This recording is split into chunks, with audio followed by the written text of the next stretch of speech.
Доброе утро, дорогие друзья! Меня зовут Сталик Ханкишиев. Это программа о вкусной и здоровой пище. Сегодня мы с вами поговорим о догмах и правилах кулинарии. Например, очень многие утверждают, что для того, чтобы получить самый вкусный шашлык, самый вкусный люля-кебаб, либо самые вкусные гамбургеры, непременно необходимо свежее мясо. Теплое, парное. А я точно знаю, что для получения очень хорошего фарша для гамбургеров мясо должно быть слегка подмороженным. Не так, чтобы оно замерзло, но так, чтобы оно еще хрустело в мясорубке. Кстати говоря, металлическая часть, через которую будет проходить мясо, была и вовсе заморожена в морозилке. Впрочем, что я вам рассказываю? Лучше показать. Котлета для гамбургера – это прежде всего говядина. Некоторые повара считают, что на фарш можно перемолоть любое мясо. Жилами, пленками, мол, все равно никто не заметит. Но пленки и жилы размягчаются только после продолжительного приготовления в присутствии влаги. А котлеты жарятся минут 10-12. За это время резиноподобные пленки так и останутся как бы мелкими кусочками резины. Поэтому на фарш берем только идеально чистое, отфилированное мясо. Нарезаем мясо небольшими кубиками. Такими, чтобы они и просолиться, и проперчиться успели, и очень быстро подморозились. Да, я не оговорился.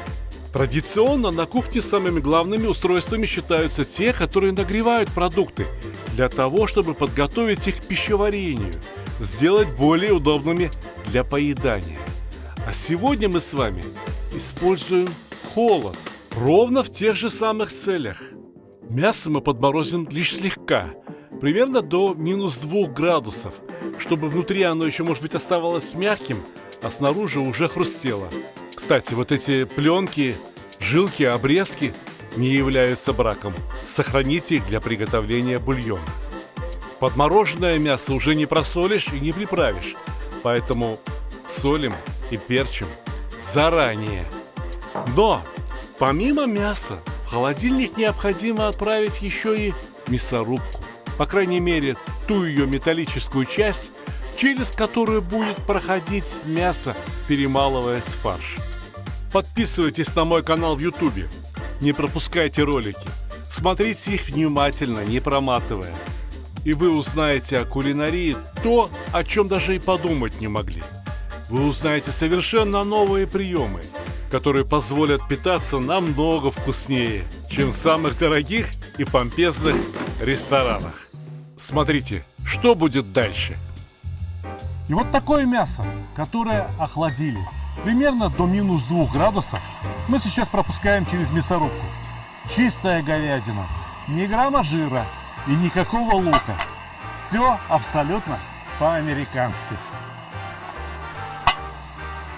Обратите внимание, что замороженное мясо практически не давится. Оно выходит из мясорубки мелкими кусочками. Понимаете, как холод может улучшить такой элементарный процесс, как перемалывание на мясорубке.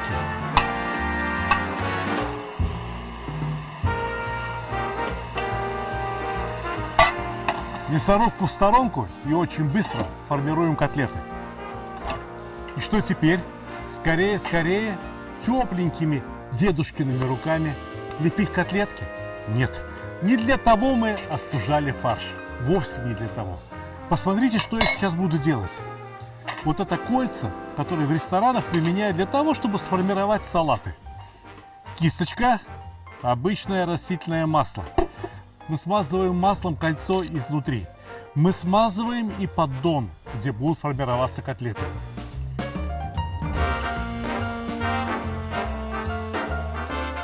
А теперь я не трогаю руками холодный фарш. Я беру его лопаткой в колечко и сформировать котлету. Но ни в коем случае не трамбовать. Не делать так, чтобы между кусочками мяса не осталось ни капли свободного пространства. Наоборот, между кусочками мяса должны остаться поры. Именно туда будет собираться как минимум половина мясного сока. когда мы формируем котлеты и выбиваем весь воздух, куда выходить мясному соку. Мясной сок неизбежно образуется, как только мясо начнет нагреваться. Разумеется, сок выйдет наружу. А в нашем случае, как минимум половина мясного сока соберется в этих пазухах, в этих порах. Понимаете, фарш у нас сейчас имеет структуру примерно такую же, как хлеб. Он пористый. Еще раз смазываем маслом кольца. Фарш ни в коем случае не должен прилипнуть ни к кольцам, ни к поддону. Очень часто на вкус изделий из фарша негативно влияют бактерии, которые попадают во время работы с фаршем. Здесь этот фактор минимизированный. Мало того, что я не трогаю фарш руками, так ведь еще и мясо холодное. Бактериям неудобно работать в таком фарше. Тепло, слава богу. Чтобы котлеты не нагрелись и не поплыли раньше времени, уберем их в холодильник. И вот теперь кажется, что я нарушил все правила приготовления люля-кебаба. Но эти правила опровергают. Доказывают, что это не правила, а догмы повара из города Гиждуван Бухарской области. Там люля-кебаб готовят совершенно не так, как учил вас я. Итак, замороженное накануне мясо мы сейчас разрезаем, разрубаем на куски. На такие куски, чтобы их можно было пропустить через мясорубку. Да, фарш, не просто фарш, а замороженный фарш. Еще раз через мясорубку. Только фарш для гиждуванского кебаба особый. Я раскрою вам все секреты. Смотрите внимательно. Сразу же послабление. Не надо разбирать пленки, жилки, жир. Взяли мясо без костей. Вот и хорошо. А нарезаем кусочками, как на обыкновенный шашлык. Примерно такого же размера. Чтобы они успели промариноваться. Кто жил или бывал в Узбекистане, знает, что кусочки мяса на шашлык там нарезают грамм по 15-20, не больше.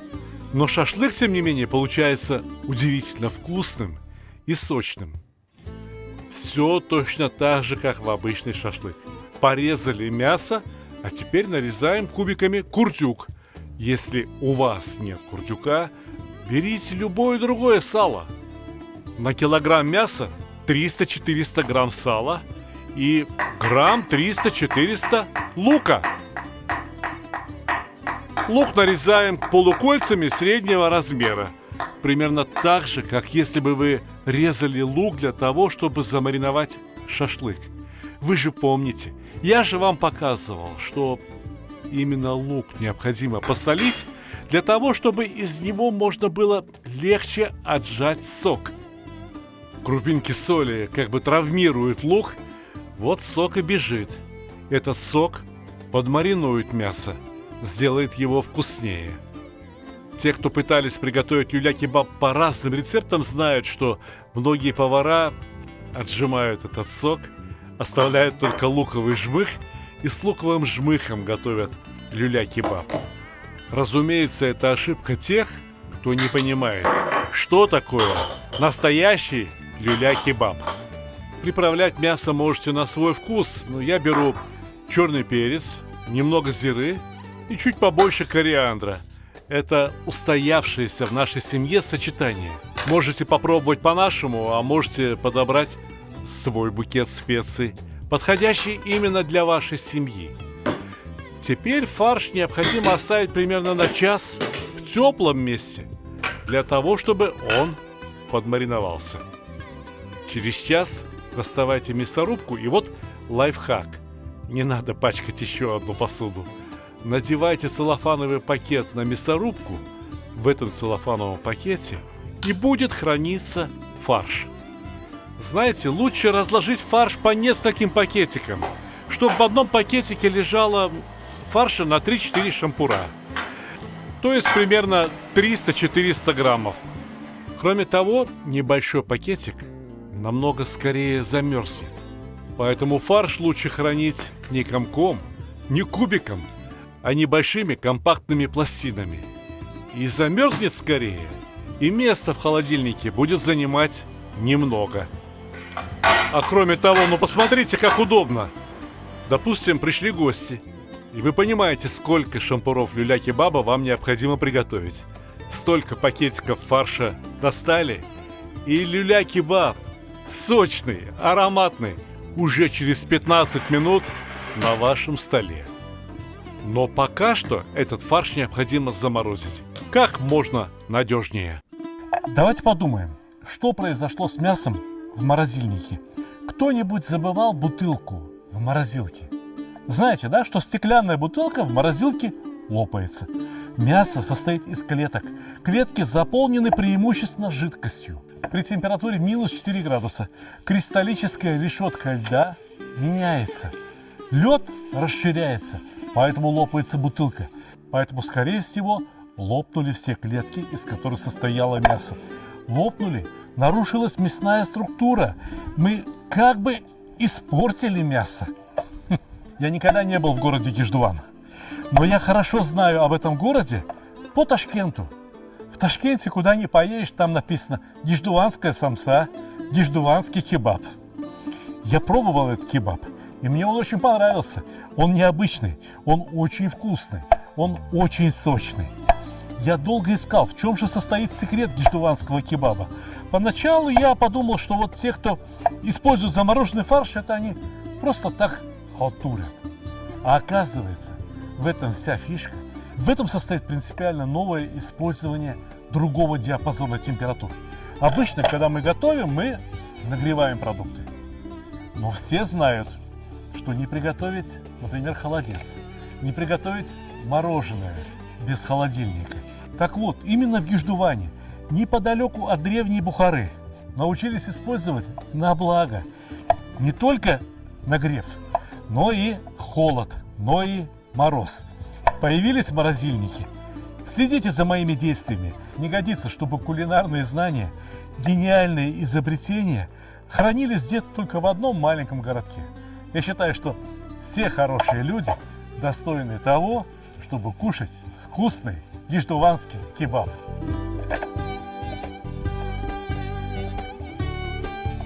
И все.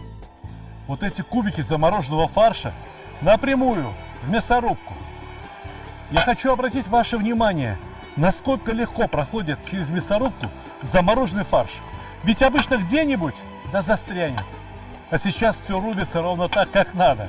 И ни капли сока не теряется. Казалось бы, мы разорвали все оболочки клеток. Сок должен вытечь. А вот не вытекает. Фарш сухой. Такое ощущение, как будто бы это из хлеба фарш. Фарш придется пропустить через мясорубку дважды. Сейчас я использую крупную решетку. А во второй раз буду использовать самую мелкую решетку для мясорубки. Подобный способ изготовления мясного фарша я не встречал ни в одной кулинарной книге. Ни в западной, ни в восточной, ни в японской, ни в европейской, ни в китайской. Если кто-нибудь знает, что в какой-то еще стране готовят точно такой же фарш, пожалуйста, подпишитесь на мой канал в YouTube и расскажите мне об этом в комментариях.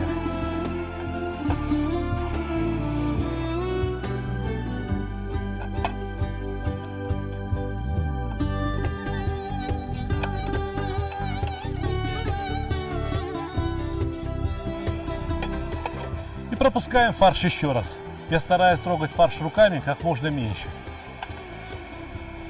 Знаете, я смотрю вот на этот мясной лахман, который вытекает из мясорубки. И у меня в голове начинают крутиться какие-то идеи. Что-то очень интересное можно сделать с таким фаршем. А с чего все началось? А все началось с того, что в Гиждуване нарушили правила приготовления люля-кебаба. Но нарушили интуитивно, где-то шестым чувством, понимая законы физики, законы биологии, что происходит с мясом во время замораживания. А возможно, эта находка была обнаружена в результате какого-то счастливого случая. Вот я так и представляю себе, что кафе уже закрыто, приезжает какой-нибудь начальник, говорит: а ну-ка подайте мне сюда люля-кебаб, а фарш заморожен. И что делать бедным поварам? Бедные худенькие поварята бегом-бегом начинают перемалывать этот фарш, чтобы согреть его на мясорубке еще раз. А в результате получается замечательный гиждуванский люля-кебаб. Вот что значит покладистость узбекского народа и умение вовремя сказать слово «хоп». «Хоп». Знаете, что означает это слово? Это слово означает «и ладно», «и будет сделано», «ну посмотрим», «навряд ли у меня получится».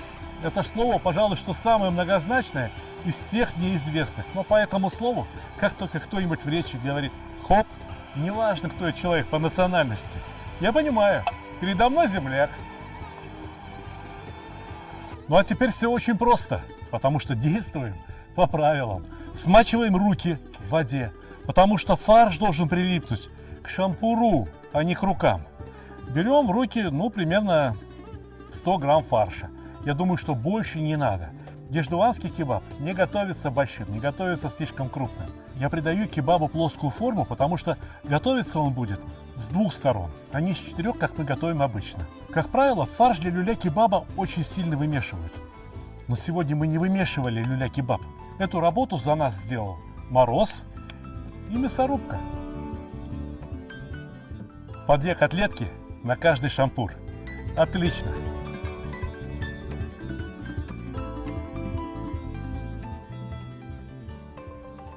Сначала расправить котлету на шампуре, а затем придать пальцами плоскую форму.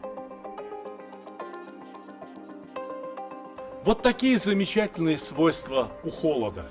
Но ведь и нагревать продукты надо с умом. Передо мной устройство для нагрева продуктов. Кукмара. Мангал. Но не просто мангал. Посмотрите, у этого мангала есть съемная регулируемая крышка. Видимо, создатели думали о ней как о коптильне. Хотя я этой крышкой буду пользоваться и по-другому. Есть решеточка именно для коптильни, легкая. А есть и такая нормальная решетка под гриль. Впрочем, она открывается и становится обычной полкой. Здесь казан новенький, еще ни разу в нем не готовили.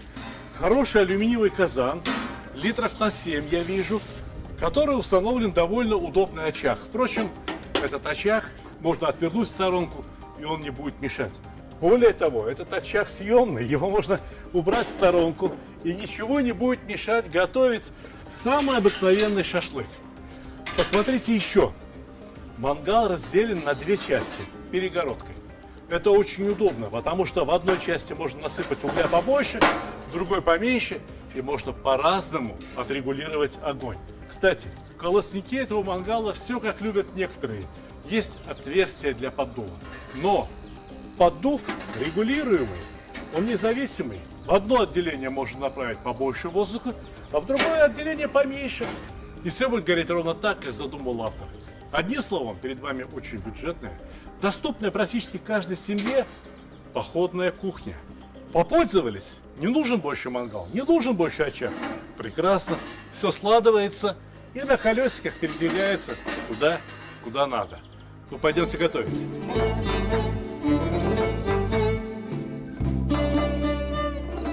Итак, 2 ячейки у мангала. По сути дела, 2 мангала передо мной. Поэтому в одном мангале я сделаю огня побольше, а в другом немного поменьше. Разровняем угли по пространству, но сегодня я не разбиваю уголь на более мелкий. Пусть уголь остается крупным. Я чувствую, что этого жара более чем достаточно. Начинаем именно с сильного жара. Переворачиваем каждые 15-20 секунд. Даже не надо ждать, когда мясо зашкварчит.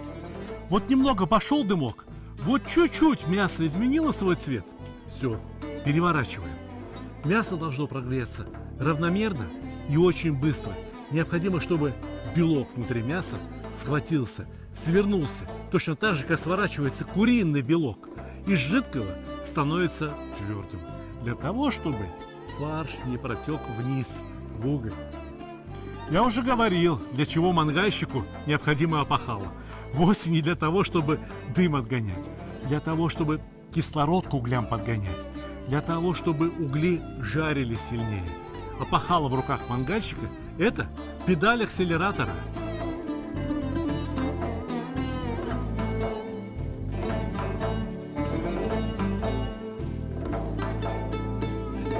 Знаете, В такие моменты обычно возле мангала становится очень тихо. Нечего сказать. Так все красиво, так вкусно пахнет. Ох ты, посмотрите, как он хорошо зарумянился. Вперед всех пошел. Ничего страшного, меняем шампуры местами. На Востоке есть обычай. Ну, правило такое. Все, что жидкое, питье, сначала подают детям, старикам потом. А вот еду, наоборот, сначала подают старикам, а уже потом детям. Если речь идет о шашлыке, я бы подавал не старикам и даже не детям. Я бы первые палочки шашлыка подавал мужикам, парням в лет 25-30.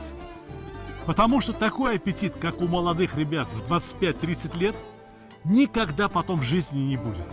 Понимаете? Вот я представляю себе, как эти молодые ребята сейчас стоят возле моего мангала, ждут, когда люля-кебаб дойдет. Я переложил его на ту сторону, где угля поменьше. А самим не терпится. Они мысленно говорят: ух, да я бы его и сырым съел. Нет, сырым не надо. Диждуванский кебаб готов. Можно подавать. Дорогие друзья, во-первых, мои книги всегда можно купить на сайте stalih.ru. Мы их отлично упаковываем, доставляем, и при желании покупателям я могу поставить какой-то личный автограф. Но еще мои книги можно купить на сайте megamarket.ru. Я внизу дам ссылку обязательно. Почему удобно покупать на сайте Мегамаркет? Во-первых, там сейчас проходит колоссальная акция. 31% кэшбэка. Что это означает? Вы покупаете вот эту шикарную книгу «Плов», либо вот эту шикарную книгу «Казан» за 3950 рублей, а вам начисляется кэшбэк 1225 рублей. Понимаете? Ну, вот посмотрите, просто шикарно. 543 рубля за недорогую книжку «Мангал». Недорогая, но очень полезная. И так далее. Книжка «Сталих Видеобук» никогда не продавалась ни в каких маркетплейсах, а теперь продается на сайте Мегамаркета. И кэшбэк 1178 рублей. Но это еще не все. Некоторые люди ухитряются покупать мои книги. Знаете, за сколько? Вот посмотрите.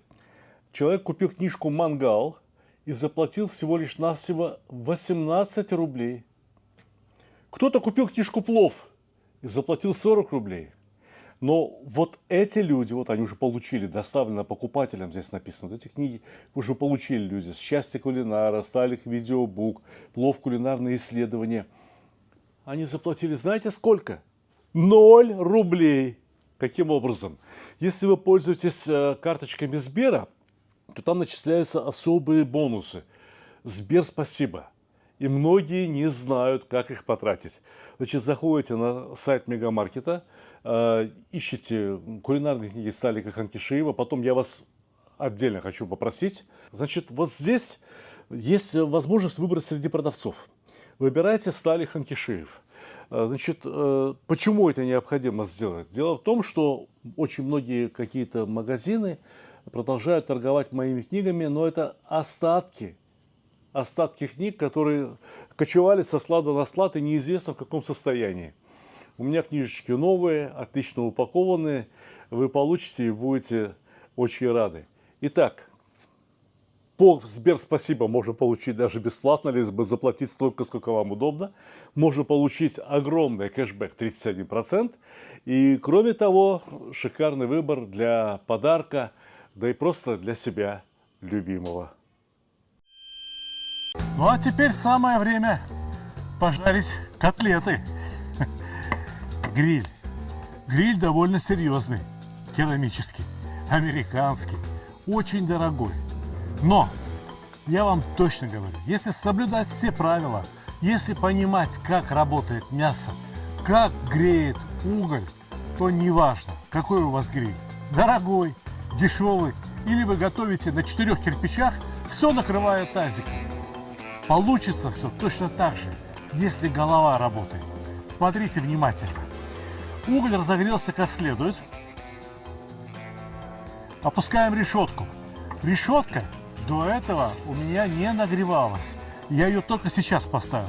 Потому что очень многие перегреют решетку, и она оставляет, ну, прямо черные, некрасивые полосы. Но жарить я начну не с мяса. Я начну с хлеба. Разрезаем хлеб, готовим хлеб под бургеры, под люльбургеры. Вот булочки у меня сегодня мелковаты. Меньше размером, чем котлеты. Ну что поделать, ничего. Хлеба будет меньше, а мяса будет больше. Кто же откажется? Теперь один секрет. Чтобы гамбургер, чтобы люльбургер получился вкуснее, я сначала присаливаю хлеб, а затем я на этот хлеб посыпаю немного сахарной пудры. Да, сахарная пудра и хлеб зарумянит и сделает бутерброд гораздо вкуснее. Тихо, никому не говорите. Это нарушение не правил, а догм. Открываю котел и раскладываю хлеб разрезом вниз на решетку.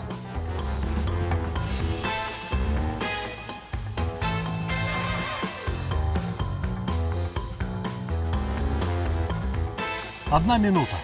Считаем до 50. Чтобы гамбургеры получились вкуснее, интереснее и полезнее, немного жареного лука и обжаренные баклажаны.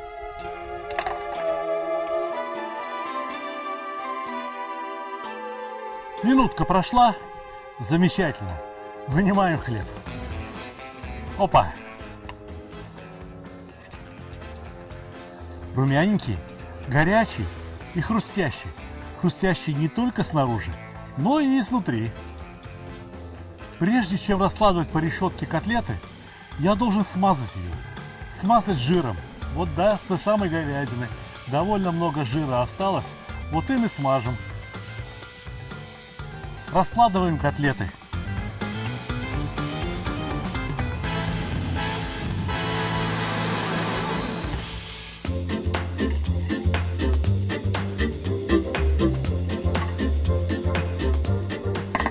Очень красиво было бы понаблюдать. Котлеты у меня получились очень аппетитные, как картинки с выставки. Но гриль надо прикрыть, чтобы котлеты как можно скорее прогрелись и чтобы они потеряли как можно меньше своего веса. Не теряем времени даром. Раскладываем кому лук, кому баклажан, а кому и лук, и баклажан.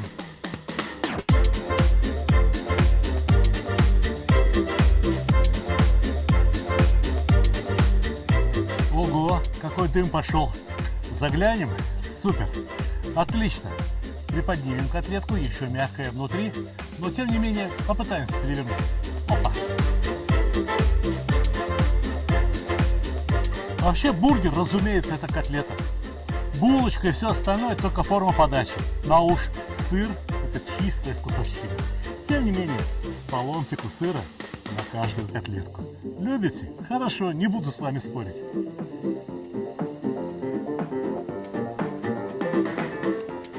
И еще раз прикрываем котлеты. Любите с сыром? Ну что мне с вами, с молодым поколением, спорить? Я этот гамбургер в первый раз поел в 29 лет. 4 часа на Пушкинской площади стоял в очереди. Ну все, я по запаху чувствую, что котлеты готовы.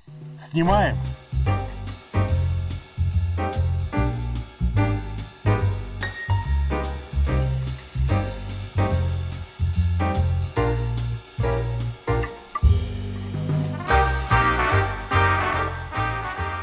Сверху каждой котлеты по ломтику печеного перца.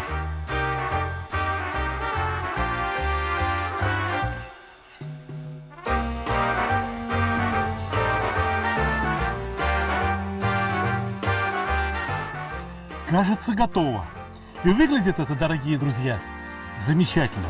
Настолько замечательно, что мне порой бывает обидно за наш восточный люля-кебаб.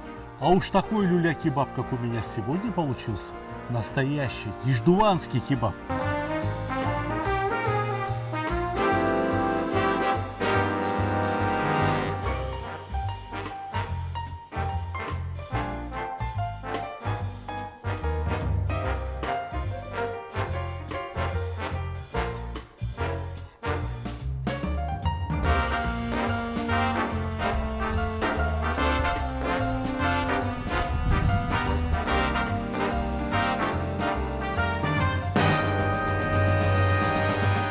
Ну вот и все, дорогие друзья. Прекрасный летний дачный обед готов. А сегодня мне осталось только пожелать вам приятного аппетита!